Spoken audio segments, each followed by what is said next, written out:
Hello tout le monde, j'espère que vous allez bien. Je suis super contente de vous retrouver aujourd'hui pour un nouveau crash test. Aujourd'hui je vais tester un do it yourself de Lip Tattoo. Donc qu'est-ce que c'est? C'est un peel-off en fait pour les lèvres, comme un masque à peel-off teinté, et en fait c'est censé vous laisser une teinte sur les lèvres pendant quelques jours. Donc c'est parti, on va tester ça. Juste avant de commencer, petite info, n'oubliez pas de cliquer sur la petite cloche qui se trouve juste à côté de mon pseudo pour activer les notifications si vous voulez bien voir toutes mes vidéos dans votre fil d'actualité d'abonnement.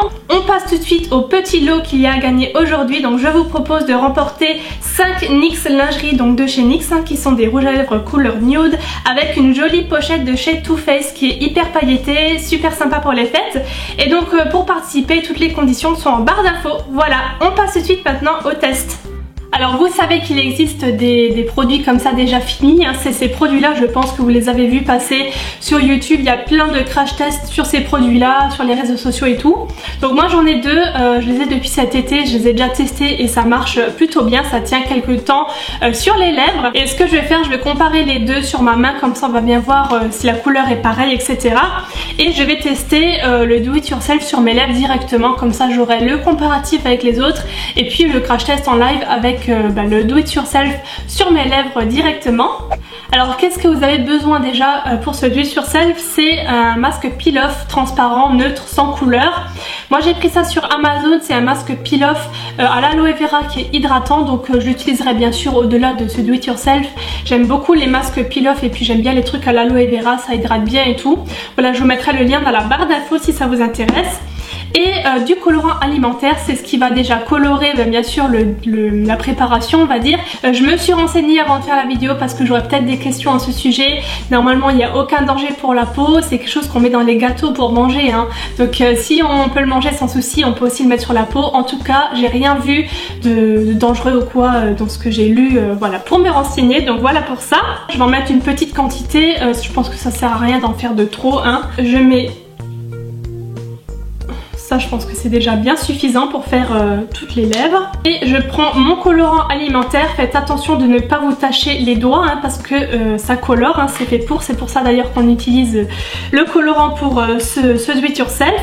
Donc je vais en mettre une goutte. Je pense que c'est largement suffisant pour la petite quantité que j'ai mis. Voilà, une goutte. Je prends un petit pinceau et je vais venir mélanger. Donc je mélange, je sais pas si vous verrez bien, ça me donne une jolie couleur rouge un peu framboise. Voilà, je vais m'arrêter là, je pense que c'est bien homogène.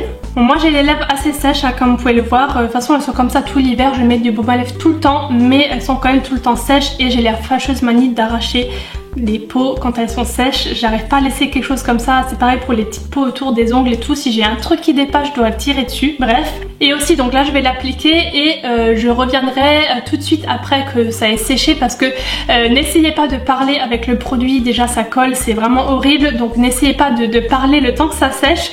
Donc du coup voilà, je vous dis tout de suite à tout à l'heure. Je vais l'appliquer et j'attendrai jusqu'à ce que ce soit sec.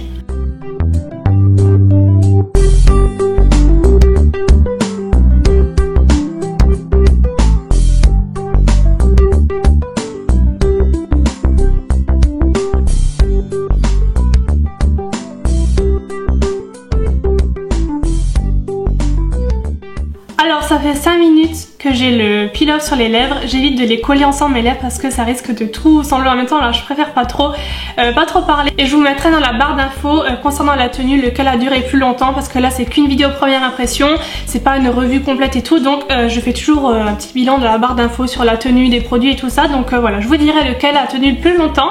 Donc c'est parti, je vais l'enlever. Là j'ai attendu 5-10 minutes à peu près. Donc je vais une fois tirer. Ça y est, je l'ai enlevé, il reste encore quelques petits bouts là, par-ci par-là, mais je vais pas m'amuser à tout enlever. Et ben je suis déçue. Je suis grave déçue, on voit rien du tout. Franchement, on voit presque aucune différence entre quand j'avais rien et quand je l'ai fait. Alors je sais pas du tout ce que j'ai mal fait ou quoi. J'ai envie de recommencer, de mettre carrément 3-4 gouttes de colorant dans le masque. Je vais carrément mettre 4 gouttes ou 5 cette fois-ci pour que ce soit bien chargé en pigment, en colorant on va dire, et je reviens.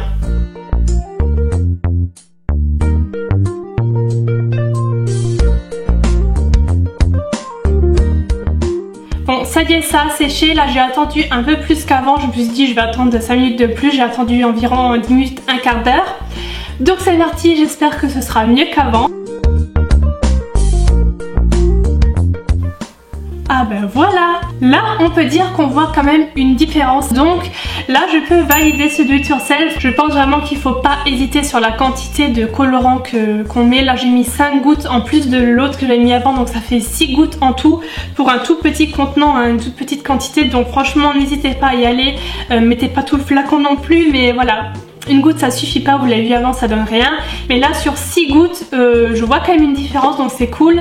Comme je l'avais dit, ça marque un peu les zones de sécheresse. Mais bon, ça c'est avec l'autre aussi, avec celui-là, là le vrai on va dire. Ça le fait aussi, quand je l'avais fait cet été, ça faisait pareil. Après à vous de vous amuser avec les teintes, etc. si vous trouvez d'autres couleurs de colorants alimentaires. Du coup j'avais aussi rajouté la petite dernière couleur que j'ai fait à côté. Je vous l'ai pas montré, je sais plus si je vous l'ai montré ou pas.